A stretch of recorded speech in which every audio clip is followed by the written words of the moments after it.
En los últimos tiempos hemos asistido al resurgimiento de varias doctrinas nuevas entre aquellos que se dicen pueblo de Dios.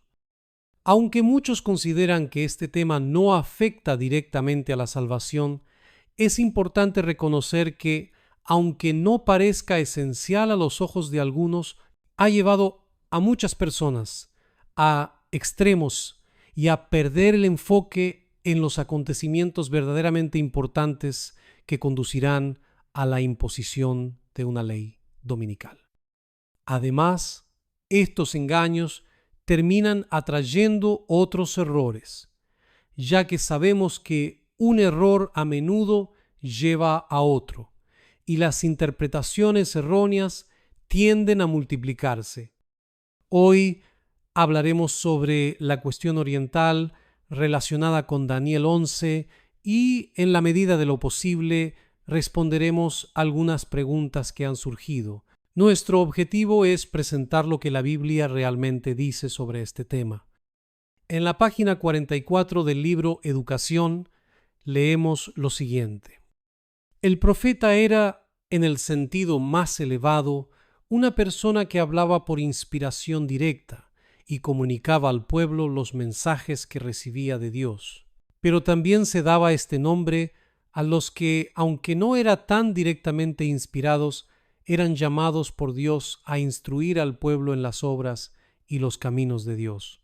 Para preparar esa clase de maestros, Samuel fundó, de acuerdo con la instrucción del Señor, las escuelas de los profetas. Existe un problema significativo en el adventismo actual: una gran dependencia de las afirmaciones de Elena White sobre ciertas personas o doctrinas. Además, muchos colocan a los pioneros en un nivel equivalente al de la mensajera del Señor. Un buen ejemplo de ello es A. T. Jones. Es cierto que Elena White elogió mucho a Jones, pero eso no significa que todo su trabajo haya sido aprobado por el Espíritu Santo como si fuera infalible. Lejos de ello, Jones acabó alejándose de la verdad. No podemos afirmar si estará salvo o no, pero su trayectoria vital plantea serias dudas. Algo similar ocurrió con E. J. Wagoner. Algunas de las cosas que escribió fueron claramente inspiradas por Dios, no con una inspiración directa como la mensajera del Señor, pero eso no significa que todo lo que escribió a lo largo de su vida sea correcto o infalible. No podemos comparar sus escritos con los de Elena White. Incluso cuando la Biblia o la propia Ellen White reconocen o aprueban a una persona o una enseñanza, eso no significa que todo lo que esa persona diga o escriba sea correcto o infalible. También abordaremos este punto, porque es esencial comprender bien esta cuestión. Por lo tanto, hoy hablaremos sobre el capítulo 11 del libro de Daniel. Nos centraremos en el rey del norte y el rey del sur, con un resumen de los versículos 1 al 19 de este capítulo. Al igual que Daniel 8, Daniel 11 comienza con el imperio medo-persa, pasando por la caída de Persia a manos de los griegos y el reino de Grecia, que fue destruido. El rey del sur literal en estos pasajes es la dinastía ptolemaica, y el rey del norte literal es la dinastía seleucida. La tierra del rey del sur es Egipto, mientras que la tierra del rey del norte es la región sirio-babilónica del Medio Oriente. Después del reino de Grecia, que fue destruido, entra en escena Roma, que termina con la muerte de Julio César. Es muy importante que entendamos esto. El capítulo 11 de Daniel es una continuación y ampliación de la visión que aparece en el capítulo 8. Es decir, la profecía original comienza en el capítulo 8 y se explica de forma más completa y detallada en los capítulos 9, 10, 11 y hasta el 12. Todos estos capítulos están relacionados entre sí.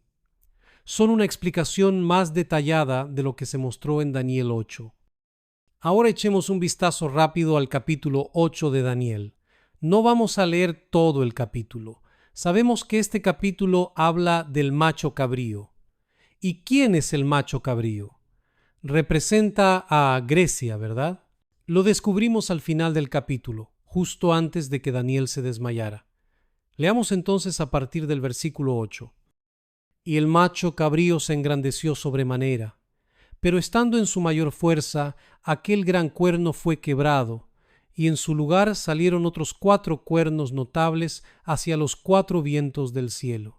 Y el macho cabrío se engrandeció sobremanera, pero estando en su mayor fuerza, aquel gran cuerno fue quebrado, y en su lugar salieron otros 4 cuernos notables hacia los 4 vientos del cielo.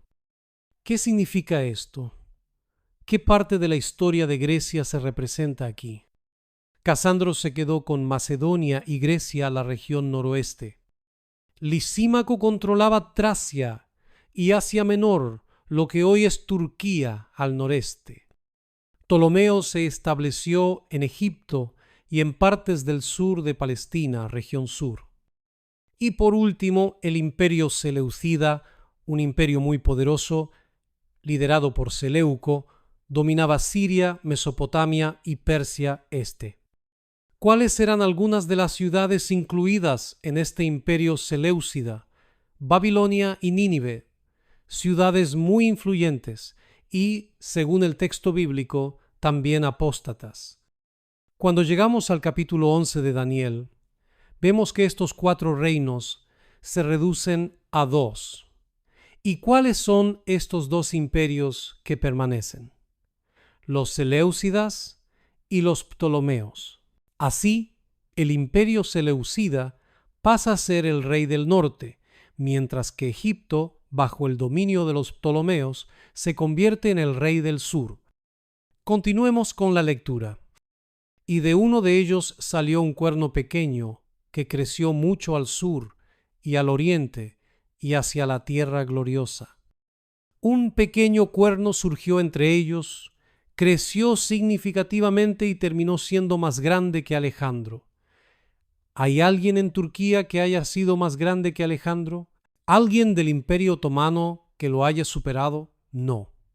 Entonces, ¿quién es ese poder representado por ese pequeño cuerno que se levanta? Es Roma. ¿De dónde vino Roma? Del oeste avanzando hacia el sur hasta llegar a la tierra gloriosa, es decir, Israel, y en este contexto todavía estamos hablando de la antigua Israel literal. ¿Quién tomó el poder sobre la dinastía de Cleopatra, Alejandría y Egipto? Fue Roma en la batalla de Actium. Toda la región de Tracia, Macedonia y las zonas marcadas en amarillo más oscuro fueron conquistadas y convertidas en colonias romanas. Egipto cayó. Israel, la tierra hermosa, fue dominada. ¿Y quién estaba en el poder en la época del nacimiento de Jesús? El Imperio Romano. Ya no era Grecia, ni el Imperio Seleucida, ni Egipto, que ya había cambiado de manos varias veces. Era Roma quien gobernaba. Y Roma encaja perfectamente en esta descripción. Ya se hable de César o del Papa, ambos fueron más grandes que Alejandro. Y se engrandeció hasta el ejército del cielo, y parte del ejército y de las estrellas echó por tierra y las pisoteó. Este enemigo en particular, Roma, no solo está involucrado en conflictos con las naciones de la tierra, construyendo imperios y conquistando territorios. Este poder va más allá de las luchas políticas y militares. Tiene un conflicto más profundo, más serio, una batalla contra el Dios del cielo, contra el ejército celestial. Aún se engrandeció contra el príncipe de los ejércitos. ¿Quién es el príncipe del cielo? Jesucristo. Entonces, ¿quién intenta usurpar su autoridad? El poder representado por el cuerno pequeño. Esto se aplica al papado, que reúne características de la Roma pagana y papal. En Daniel 7 vemos una bestia que representa a la Roma pagana, seguida de cuernos, y luego un cuerno pequeño que crece y se destaca. Ya en Daniel 8 solo hay un cuerno pequeño que surge en uno de los 4, lo que indica que ambos poderes, el paganismo y el papado, son parte de la misma historia, mostrada de manera diferente. El Apocalipsis presenta el mismo patrón. Una bestia que sale del mar montada por una mujer, simbolizando dos poderes actuando juntos.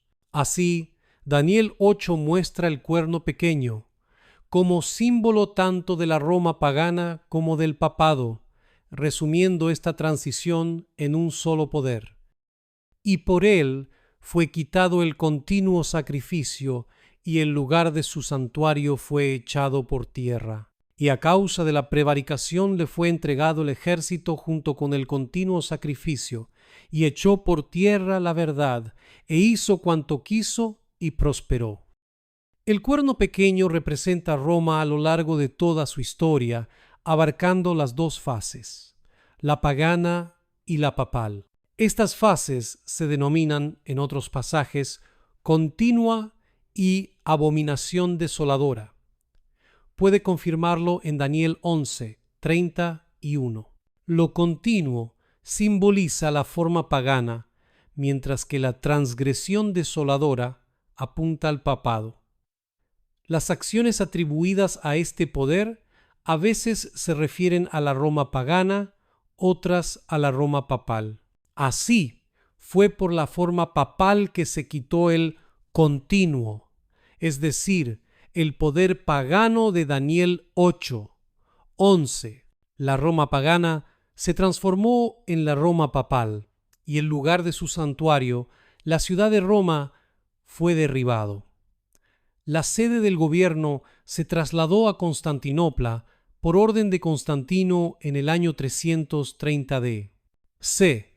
Esta misma transición aparece en Apocalipsis 13, 2, donde se dice que el dragón, la Roma pagana, entregó su trono, la propia ciudad de Roma, a la bestia, la Roma papal. En el año 476, después de Cristo, cayó el Imperio Romano de Occidente. Es decir, en 476, el último emperador romano de Occidente, Rómulo Augusto, fue depuesto por Odoacro, un líder bárbaro germánico. Esta fecha marca el fin del Imperio Romano de Occidente, cumpliendo la profecía de Daniel 7 sobre la división del Cuarto Imperio, Roma, en 10 reinos, los 10 cuernos. Estos 10 reinos dieron origen a las naciones de la Europa moderna. Comienza el período de transición del poder civil pagano al poder religioso papal, allanando el camino para el ascenso del papado como poder dominante en Europa. En el año 508, después de Cristo, se produjo la conversión de Clovis al catolicismo, es decir, que el rey de los francos, Clovis I, se convirtió al catolicismo en 496 y en 508 consolidó su reino basándose en la fe católica, promoviendo la unión de la Iglesia con el Estado. La aceptación y defensa de la fe católica por parte de los francos supuso un fortalecimiento del poder eclesiástico de Roma. Esto preparó el terreno para que el papado ejerciera el poder político. Dio inicio al levantamiento del poder papal y fue el punto de partida de los 1290 días, años de Daniel 12. En 538, tras la expulsión de los ostrogodos de Roma, uno de los 3 reinos arrianos que se oponían al papado, el general Belisario del Imperio Bizantino entrega el control de la ciudad al obispo de Roma. Este año se considera el inicio de la supremacía del papado, cuando el obispo de Roma asume oficialmente el poder civil y eclesiástico. Comienzan los 1260 años de poder papal, Daniel 7, 25, Apocalipsis 12, 6, 14, 13, 5, que terminarían en 1798 con el encarcelamiento del Papa Pío VI por las tropas de Napoleón. Esta es la consolidación del cuerno pequeño como poder perseguidor y dominante sobre los santos. De Daniel 7. La palabra de Dios es la verdad, y la ley de Dios también es la verdad. El papado atacó ambas, distorsionando la doctrina y cambiando la ley de Dios. El Imperio Otomano no hizo eso. No alteró ni la palabra ni la ley de Dios. Por lo tanto, el poder descrito en la profecía no se aplica al Imperio Otomano, sino al papado, que cumplió exactamente lo que fue profetizado. Entonces oí a un santo que hablaba, y otro de los santos preguntó a aquel que hablaba: ¿hasta cuándo durará la visión del continuo sacrificio y la prevaricación asoladora, entregando el santuario y el ejército para ser pisoteados? Y él dijo: hasta 2300 tardes y mañanas. Luego el santuario será purificado. Estos dos versículos cierran la visión del capítulo 8 y hablan del tema que más llamaría la atención de Daniel y de la iglesia: ¿hasta cuándo seguirían esos poderes oprimiendo al pueblo de Dios y desafiando al cielo? Entonces aparecieron dos seres celestiales que comenzaron a conversar sobre este tema tan importante, y Daniel pudo escucharlos. Uno de ellos dijo algo que le impactó mucho, pero no sabemos qué fue. Luego el otro preguntó: ¿hasta cuándo durará esta visión? Tanto la pregunta como la respuesta quedaron registradas, lo que demuestra que es algo que la iglesia realmente necesita entender. El ángel no preguntó para saberlo él mismo, sino para que Daniel oyera la respuesta: hasta 2300 tardes y mañanas. Después de eso, el santuario será purificado. A partir del versículo 15 de Daniel 8, no vamos a leer ahora por cuestiones de tiempo, pero les animo a que lo lean después con atención. En estos versículos, el ángel Gabriel comienza a explicar la visión a Daniel. Daniel dice claramente que el carnero representa el imperio medo-persa, con sus dos cuernos simbolizando los dos reyes o poderes. Luego, el macho cabrío representa el imperio griego, y su primer cuerno grande es un gran rey, es decir, Alejandro Magno. En el versículo 26, Gabriel confirma que la visión de las tardes y mañanas, es decir, de los 2300 días, es verdadera. Esto nos muestra que se trata de un período profético de 2300 años. Por eso, Gabriel dice que sellen la visión, ya que se cumpliría en un tiempo muy lejano, por muchos días. Ahora, es importante entender un detalle. Aunque la visión habla del santuario celestial, la mente de Daniel estaba preocupada por Jerusalén. Estaba pensando en el templo que había sido destruido por los babilonios. Recordaba la profecía de Jeremías que hablaba de 70 años de desolación, y ahora oía que pasarían 2300 días hasta que el santuario fuera purificado. Imaginemos cómo se sintió Daniel ante esta revelación. ¿Y qué le sucedió después de oír todo esto? Veamos lo que dice el versículo 27. Y yo, Daniel, quedé quebrantado y estuve enfermo algunos días, y cuando convalecí atendí los negocios del rey, pero estaba espantado a causa de la visión y no la entendía. Daniel no pudo soportar esa verdad en ese momento. La revelación fue tan intensa que se puso enfermo y sin fuerzas, literalmente, cayó inconsciente. Ahora les dejo una pregunta para que reflexionen. ¿Alguno de los hermanos vio el Imperio Otomano mencionado en esta visión? No. El foco de la visión es el cuerno pequeño, que representa Roma. Todo termina con el poder de este cuerno. Él luchaba contra el ejército de Dios, echaba por tierra la verdad, perseguía al pueblo fiel y desviaba los ojos del pueblo del santuario celestial, sustituyéndolo por rituales y ceremonias terrenales. Es en este contexto donde surge la profecía de los 2300 días, y a continuación viene la explicación de la visión. Entonces, vuelvo a preguntar, ¿dónde está el Imperio Otomano en esta profecía? No está allí. Cuando llegamos al capítulo 9 de Daniel, Dios retoma el mismo tema profético, y lo conduce desde el principio hasta el final. Pero al comenzar a leer el capítulo 11, nos damos cuenta de que no comienza con el imperio babilónico, sino con el imperio medo-persa. ¿Y por qué? Porque Daniel ya vivía en los días del reinado de los medos y los persas, y el capítulo 11 detalla, con mucho más detalle, la misma profecía presentada en el capítulo 8, que comenzaba precisamente con el macho cabrío símbolo del imperio griego, ya que el carnero, que representaba a Medo-Persia, estaba entonces en el poder. De esta manera, Dios amplía y aclara los acontecimientos que seguirían a partir de ese momento histórico en el que se encontraba Daniel. Por lo tanto, lo que se encuentra en el capítulo 8 de Daniel es la base para comprender lo que se desarrollará en los capítulos siguientes, especialmente en el capítulo 11. Es importante destacar que en estos versículos la interpretación puede hacerse tanto de forma literal como espiritual. Y en este caso concreto, el aspecto espiritual es muy relevante. Vivimos en una época en la que la principal batalla es espiritual. Ya no nos enfrentamos a guerras físicas como en el pasado, aunque lamentablemente todavía habrá derramamiento de sangre en los últimos tiempos. Pero en este momento nuestra lucha es otra. Combatimos el engaño y la mentira. Es una guerra de principios, de doctrina, de fe, una batalla espiritual.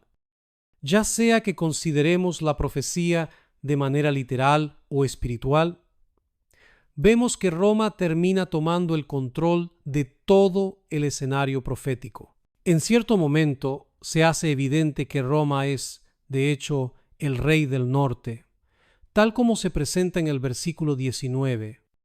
El mapa que analizamos representa la división del imperio de Alejandro Magno.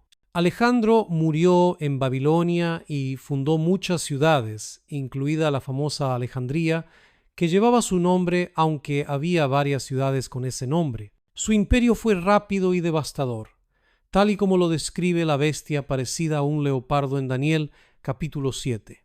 En solo 10 años, Alejandro conquistó vastas regiones, como se ve en el área roja del mapa, incluyendo partes de Europa, Asia, Oriente Medio y el norte de África. Luego vino el Imperio Romano, aún más extenso. El Imperio Romano pagano controlaba casi toda Europa, el norte de África, Asia Menor, actualmente Turquía, y por supuesto la Tierra Gloriosa, Israel. El mapa muestra claramente su influencia territorial. Con este contexto histórico establecido, vamos ahora a centrarnos en el rey espiritual del norte, una figura central en el desarrollo de las profecías de los últimos días. Apocalipsis 18 y los versículos del 1 al 4 nos dicen lo siguiente. Después de esto vi a otro ángel descender del cielo con gran poder, y la tierra fue alumbrada con su gloria, y clamó con voz potente diciendo: ha caído la gran Babilonia, y se ha hecho habitación de demonios y guarida de todo espíritu inmundo, y albergue de toda ave inmunda y aborrecible. Porque todas las naciones han bebido del vino del furor de su fornicación, y los reyes de la tierra han fornicado con ella, y los mercaderes de la tierra se han enriquecido de la potencia de sus deleites. Y oí otra voz del cielo que decía: salid de ella, pueblo mío, para que no seáis partícipes de sus pecados, ni recibáis parte de sus plagas. ¿Quién es la gran Babilonia del Apocalipsis 18? Es el papado. Ahora pregunto, ¿cuál de los reyes, el del sur o el del norte, poseía el territorio donde se encontraba la antigua ciudad de Babilonia? Era el rey del norte. ¿Y qué está en manos de este poder? Los reyes de la tierra. El texto dice que todos están en fornicación con ella, es decir, todos están comprometidos con este sistema. Esto incluye también a Turquía. Así pues, en una visión general, ¿quién domina a quién? ¿Quién está realmente dirigiendo este escenario? La respuesta es clara: Roma, la Gran Babilonia. ¿Y quiénes son los mercaderes y los reyes de la tierra que han cometido fornicación con ella? Son los demócratas, los socialistas, los republicanos, los capitalistas, los grandes empresarios. La respuesta es: no son unos u otros, son todos. Todos forman parte del mismo sistema, independientemente de su ideología política o económica. Pensamos que al elegir un partido o una ideología tendremos esperanza, creyendo que alguien está luchando por nosotros. Pero eso es una falsa esperanza. Hagamos un repaso rápido. ¿Quién es el rey del norte? Respuesta: el rey del norte igualos Roma pagana, papado. ¿Por qué? He aquí tres razones fundamentales. 1. Roma pagana, Roma papal encajan perfectamente en la historia presentada a partir de Daniel 11:16. A partir de este versículo, vemos un poder que domina territorios, interfiere con el pueblo de Dios y establece autoridad religiosa y política, características históricas que coinciden con la Roma pagana, posteriormente con el papado. 2. El papado encaja en las profecías de Daniel 2, 7 y 8. En Daniel 2, Roma está representada por las piernas de hierro de la estatua. En Daniel 7, aparece una bestia terrible con 10 cuernos, de la que nace un pequeño cuerno que habla contra Dios. El papado. En Daniel 8, se entregó el santuario y el ejército para ser pisoteados. Turquía no se menciona en ninguno de estos capítulos.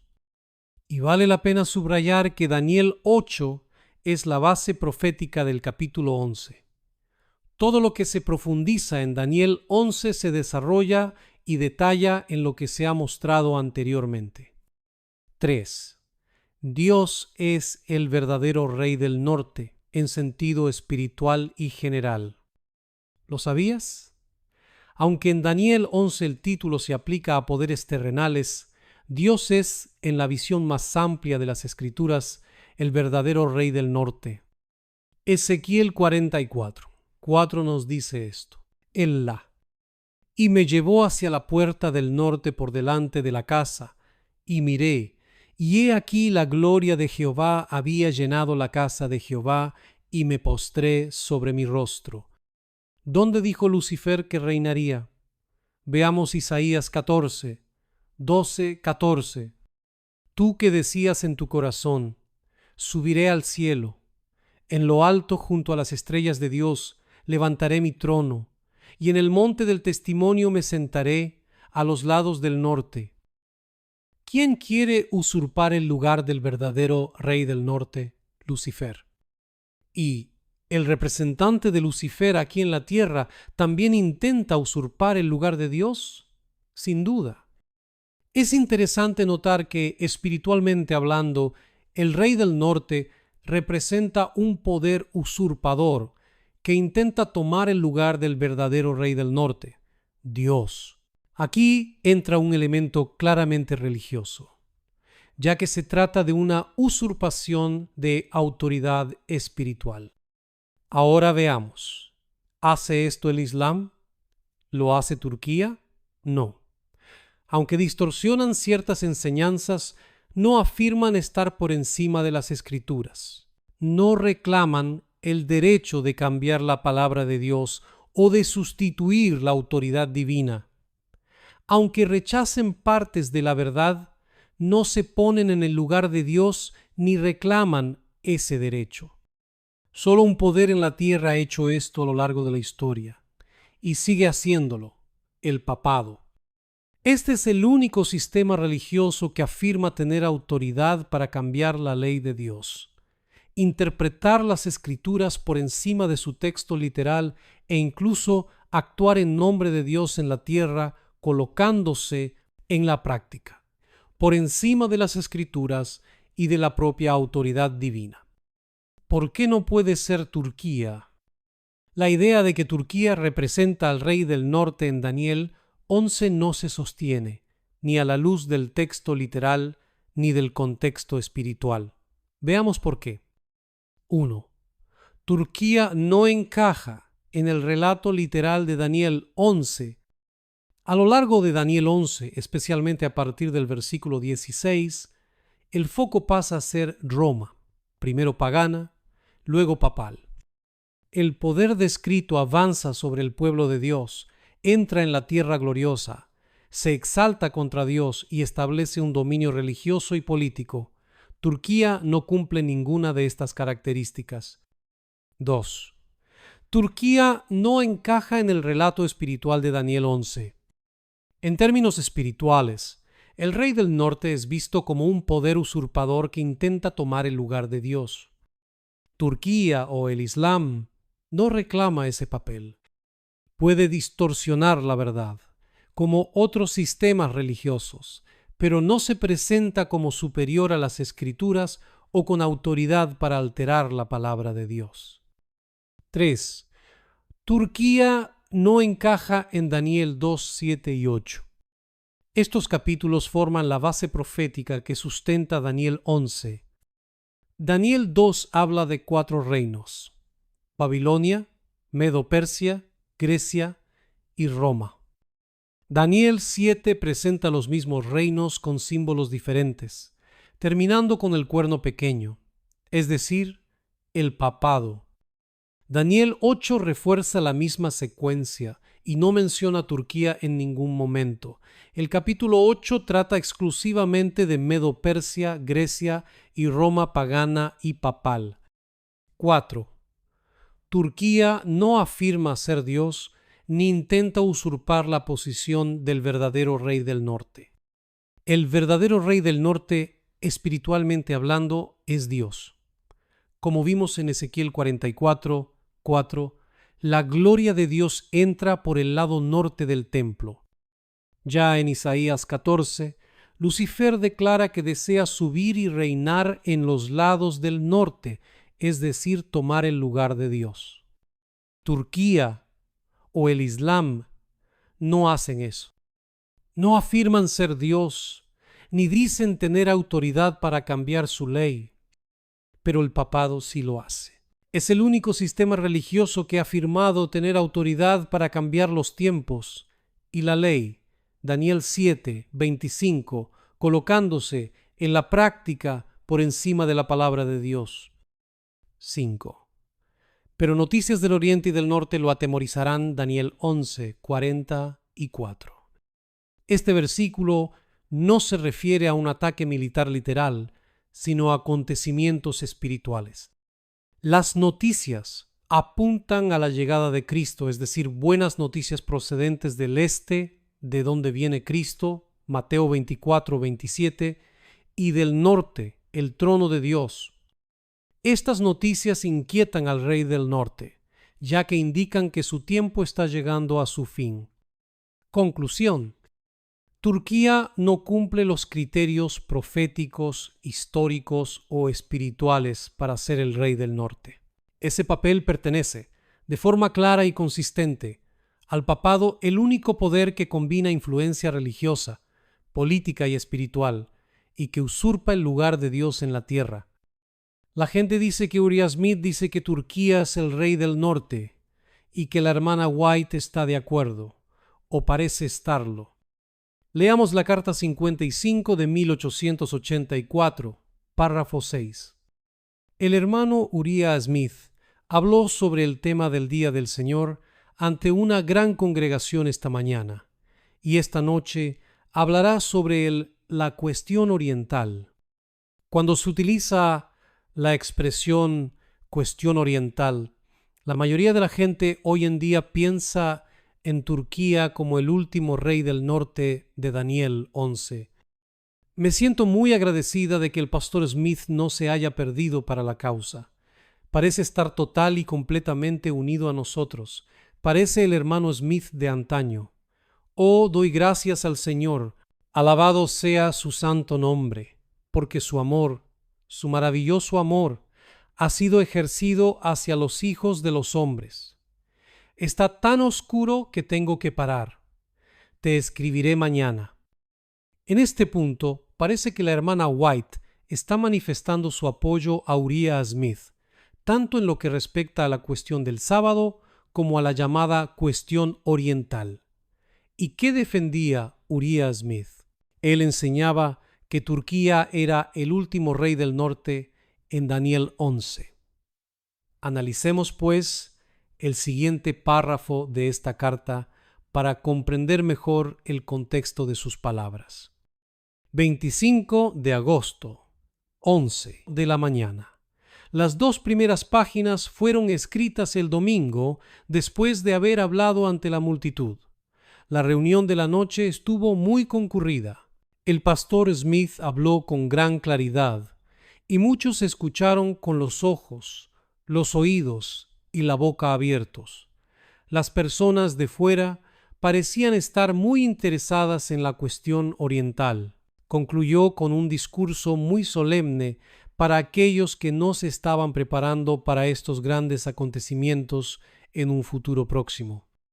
A primera vista, puede parecer que Ellen White respalda la interpretación de Uriah Smith de que Turquía sería el rey del norte en Daniel 11.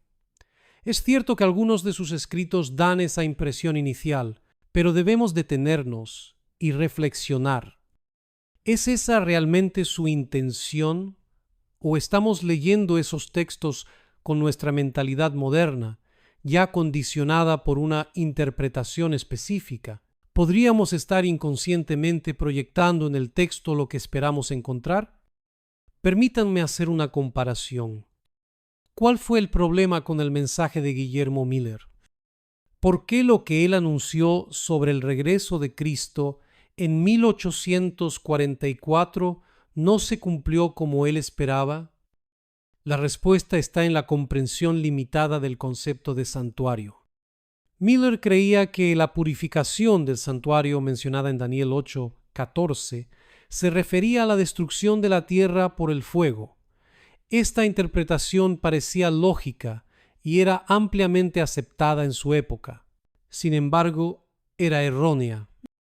Es decir, Miller malinterpretó un término profético y por lo tanto también malinterpretó el acontecimiento. La profecía era cierta, pero la aplicación era incorrecta. Todas las profecías temporales presentadas por Guillermo Miller eran correctas en sus cálculos.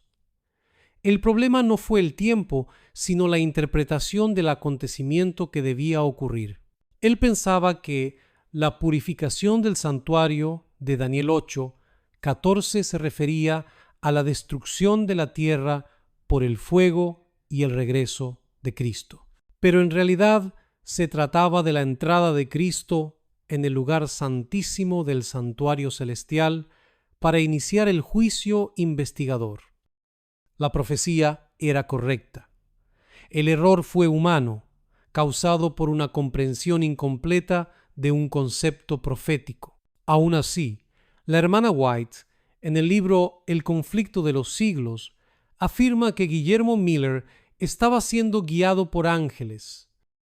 Con profundo interés estudió los libros de Daniel y el Apocalipsis, siguiendo los mismos principios de interpretación que en los demás libros de la Biblia, y con gran gozo comprobó que los símbolos proféticos podían ser comprendidos.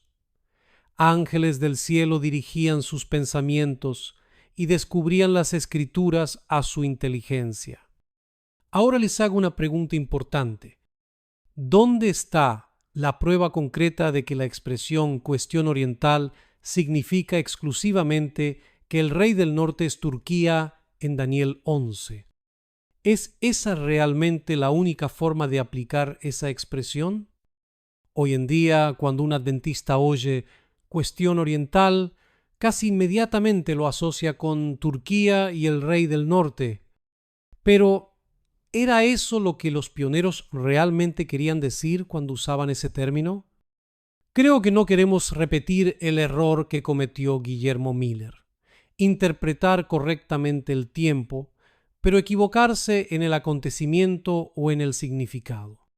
Y es precisamente aquí donde encontramos una pista importante.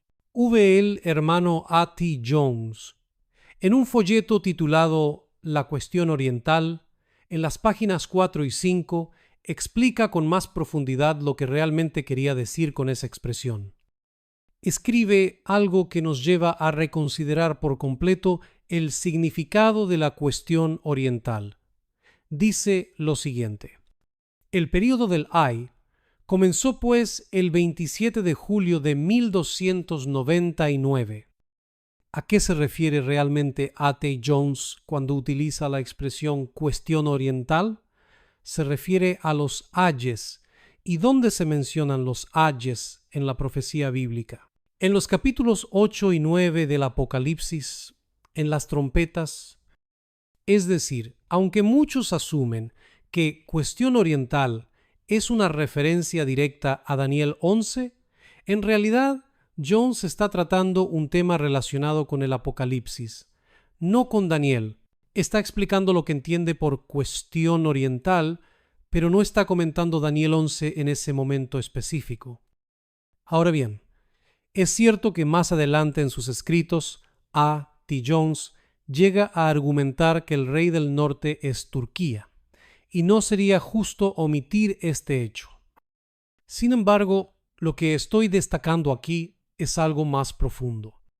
La expresión cuestión oriental en los días de los pioneros no se limitaba solo a la interpretación de Daniel 11. Tenía un significado más amplio que incluía acontecimientos geopolíticos, el avance del Islam, las profecías de las trompetas y la tensión entre Oriente y Occidente.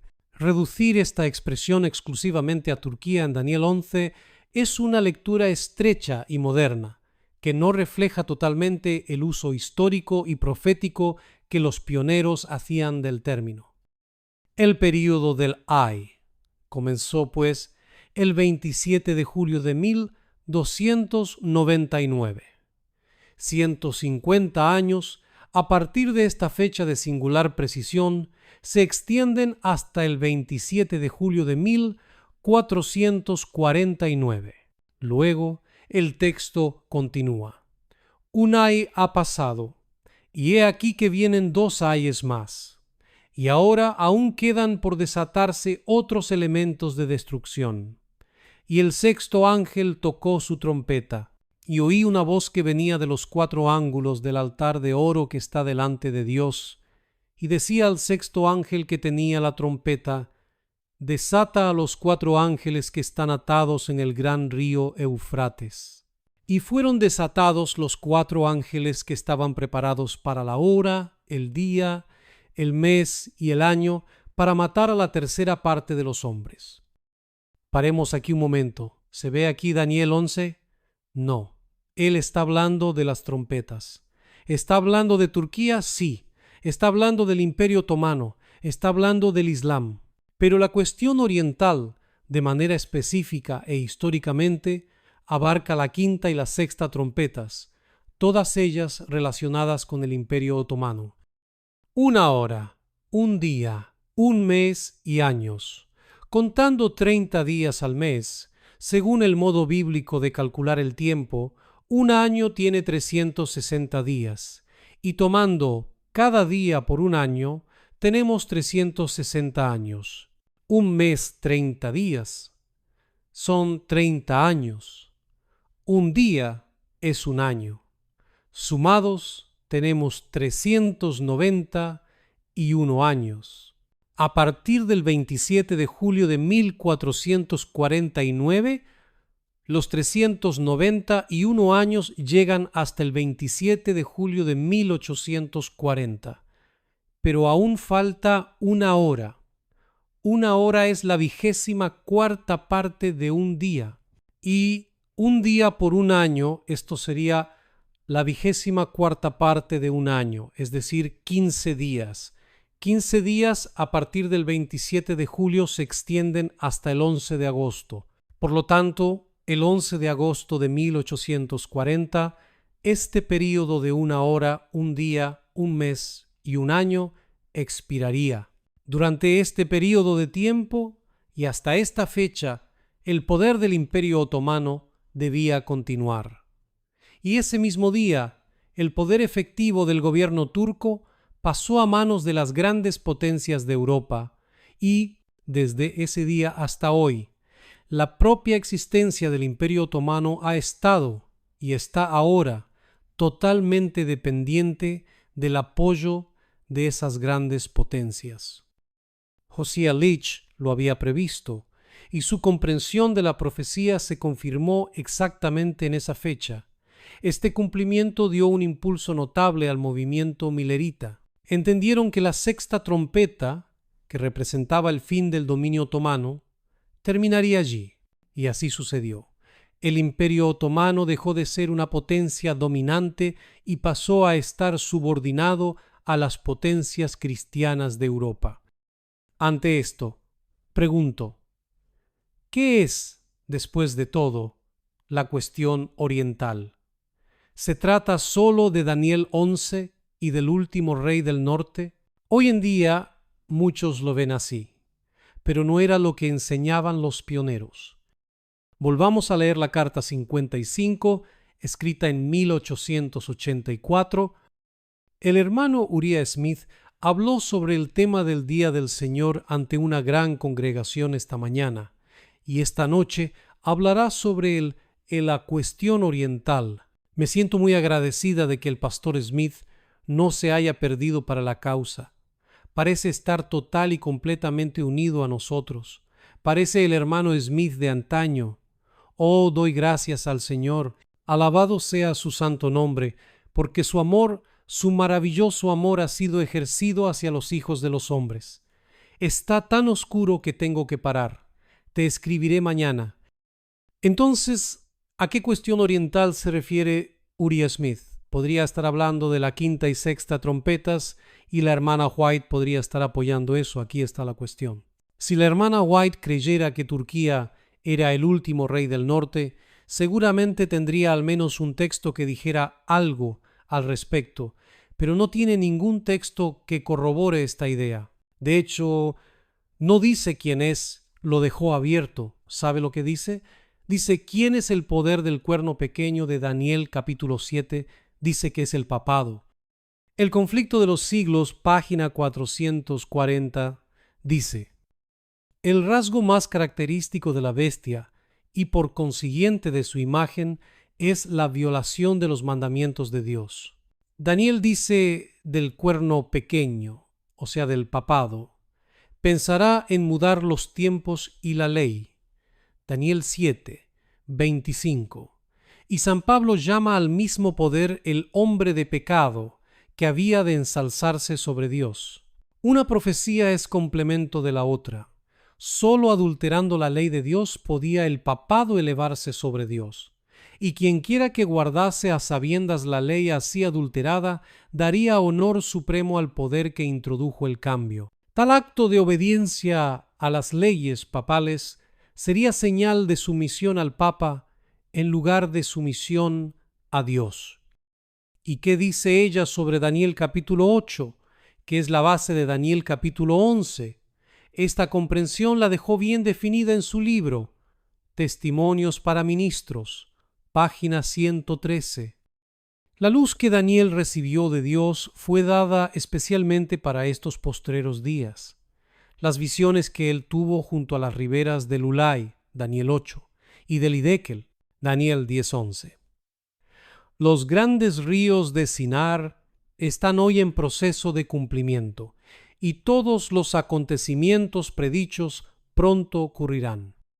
Uno de los argumentos que escuchamos a menudo es que la interpretación de que el rey del norte es el papado es algo nuevo, una doctrina que apareció más tarde, nada más lejos de la realidad. Este es un texto del libro Una palabra al pequeño rebaño, de James White.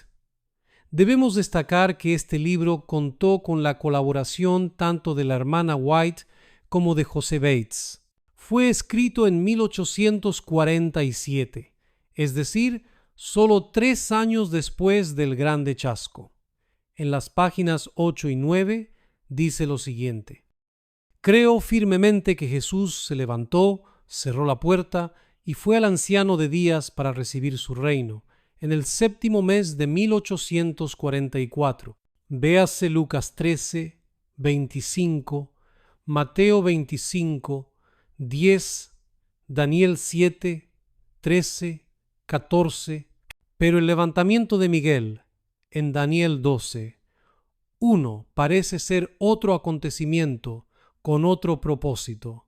Su levantamiento en 1844 fue para cerrar la puerta e ir a su padre para recibir su reino y el poder para reinar.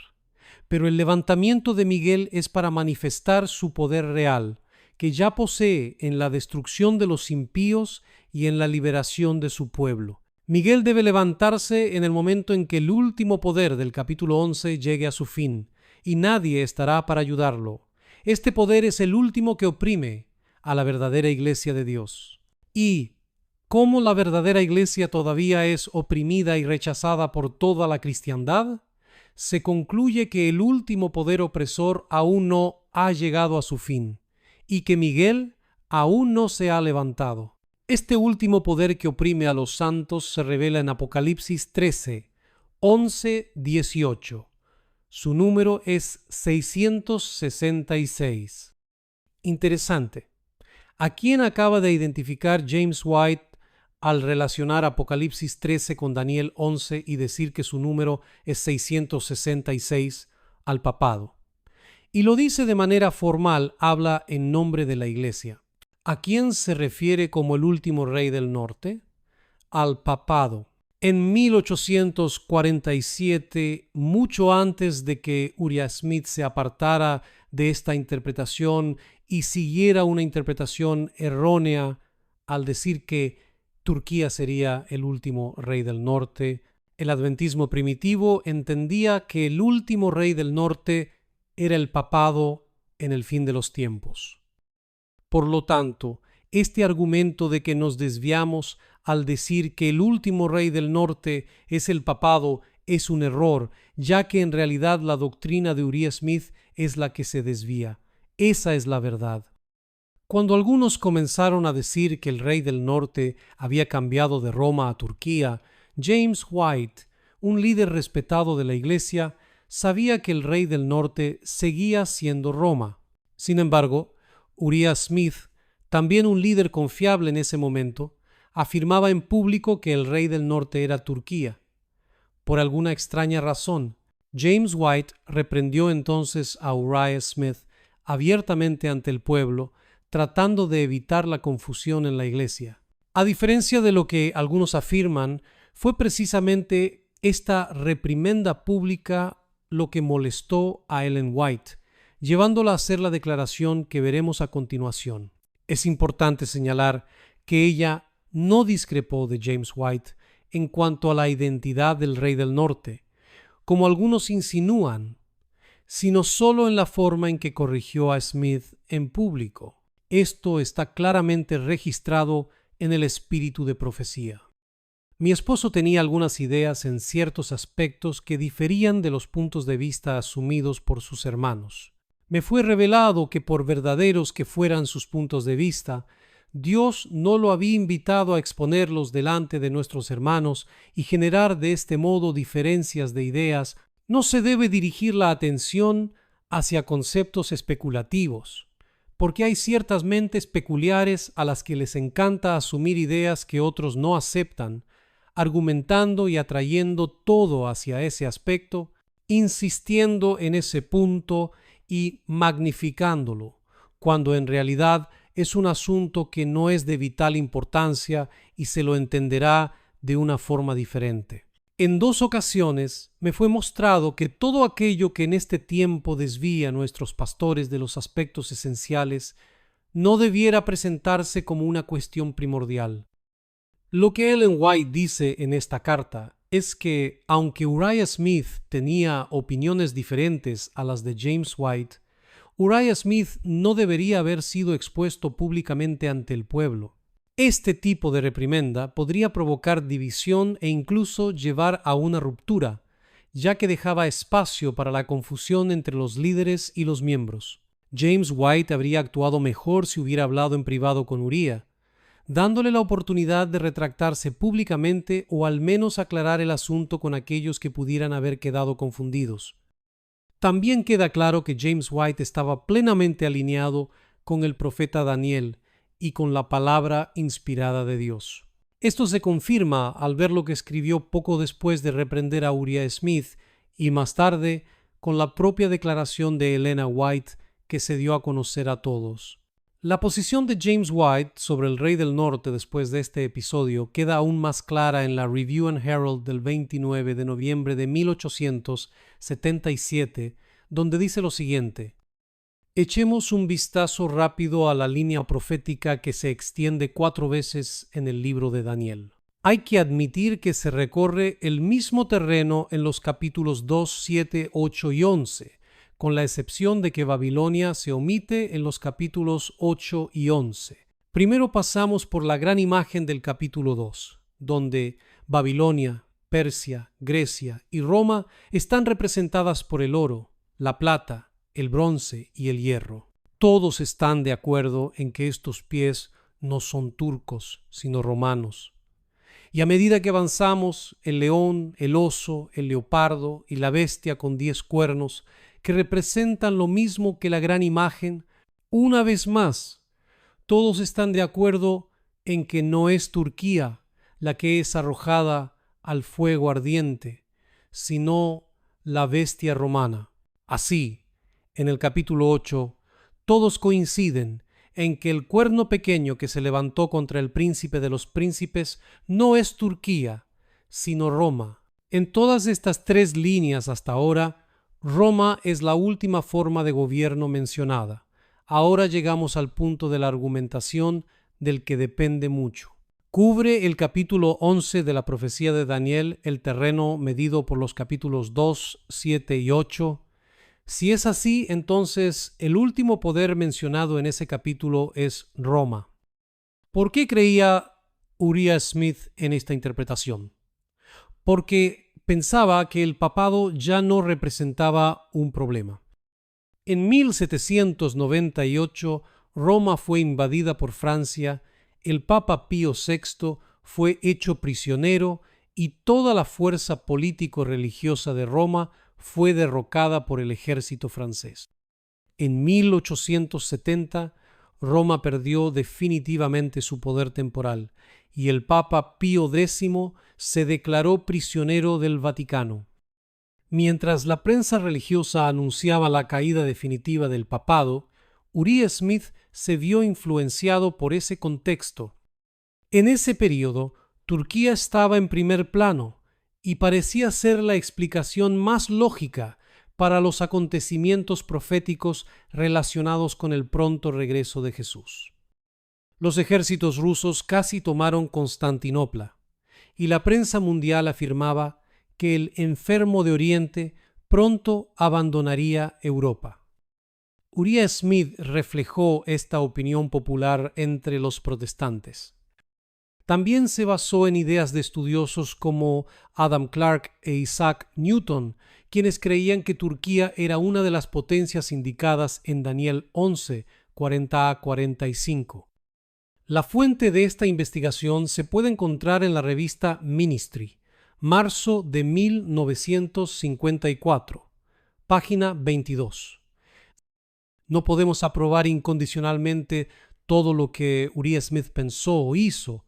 Eso no es lo que representa una aprobación a la luz de la Biblia. Dios usó a Martín Lutero en la Reforma, a pesar de que él estaba limitado por la luz que tenía en ese momento. Esto nos enseña que el Señor puede aprobar una obra sin necesariamente respaldar todos los aspectos doctrinales de aquellos a quienes Él elige usar. Lo mismo vale para Juan Calvino, quien defendía la doctrina de la predestinación. Aún así, Dios siguió trabajando con él, porque, como dice la Escritura, Dios no tiene en cuenta los tiempos de la ignorancia. La luz es progresiva. Lo que hoy aún no comprendemos plenamente como verdad puede, con el tiempo y por la gracia de Dios, convertirse en una luz clara y definida.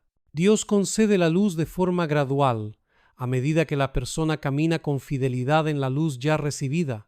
Lo que no es una verdad reconocida para alguien en un momento determinado, puede llegar a serlo a medida que continúa creciendo en comprensión y sumisión a la guía divina. Con este entendimiento nos damos cuenta de que el hecho de que Elena White cite positivamente algo que alguien dijo o escribió no significa que todo lo que esa persona enseñó o hizo sea infalible. Solo los escritos de un verdadero profeta tienen esa prerrogativa. Dios puede usar a las personas e incluso sus escritos basándose en la luz que han recibido y aceptado hasta ese momento, sin que ello represente una aprobación total de todas sus creencias o prácticas. Sin embargo, este principio no se aplica a aquellos que ya han recibido luz clara y directa a través de los escritos del propio profeta, pero eligen rechazarla. Cuando alguien tiene un pleno entendimiento de la verdad revelada y aún así decide no seguirla, ya no actúa por ignorancia, sino por rebelión consciente. De hecho, Uriah Smith, en su libro Pensamientos sobre Daniel y el Apocalipsis, que fue revisado varias veces, interpretó que el rey del norte en Daniel 11, 40 a 45 era Turquía, es decir, el Imperio Otomano. En aquella época, esa interpretación parecía tener algún sentido, teniendo en cuenta los acontecimientos del siglo XIX. Sin embargo, hay 3 puntos importantes a tener en cuenta. 1. Ellen White nunca confirmó esta interpretación como verdad profética. Ellen White nunca escribió, aprobó ni respaldó directamente la aplicación de Daniel 11, 40-45 a Turquía. Nunca comentó específicamente quién era el rey del norte en esos versículos. Ellen White elogió el libro de Uriah Smith como un esfuerzo importante en el estudio de las profecías, pero eso no significa que estuviera de acuerdo con todos los detalles de las interpretaciones presentadas. En ese momento, el libro representaba el mejor entendimiento disponible. 2. La interpretación de Uriah Smith era contextual, no definitiva. Uriah Smith escribió en una época en la que el Imperio Otomano aún existía y tenía relevancia geopolítica. Era natural que buscara una aplicación contemporánea para los textos proféticos. Sin embargo, también estaba influenciado por ideas protestantes sobre el tema de Daniel 11, 40 a 45. No obstante, con la desaparición del Imperio Otomano y el cambio en el panorama religioso mundial, se hizo cada vez más evidente que esta interpretación no se sostenía ni profética ni espiritualmente. 3. La luz profética es progresiva. La propia Elena White afirmó que la luz es progresiva y se haría más clara con el tiempo, especialmente a medida que los acontecimientos se acercaran al fin. Cada año que pasa, más luz brilla en nuestro camino. La luz que teníamos en 1884 no es la luz que tenemos este año. Si esa luz se ha mejorado fielmente, podemos esperar una luz aún mayor en el año que tenemos por delante. Review and Herald, 20 de enero de 1885. Hoy, con una visión más amplia del desarrollo profético y del papel del papado como poder central en las profecías finales, Daniel 7, 8, 11 y Apocalipsis 13, 17 y 18. Vemos que Turquía no corresponde al rey del norte, ni literal ni espiritualmente. Conclusión. Uriah Smith propuso una interpretación en cierto modo aceptable para su época, pero no era definitiva. Ellen White no confirmó esta interpretación ni identificó a Turquía como el rey del norte.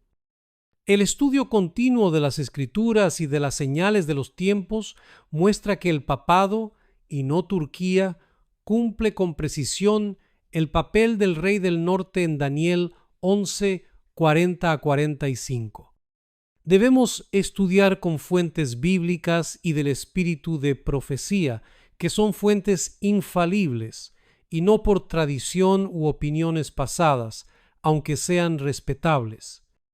En el próximo estudio hablaremos sobre la comprensión espiritual de lo que es el Rey del Sur y el Rey del Norte a la luz de la profecía bíblica en lo que respecta a los últimos días.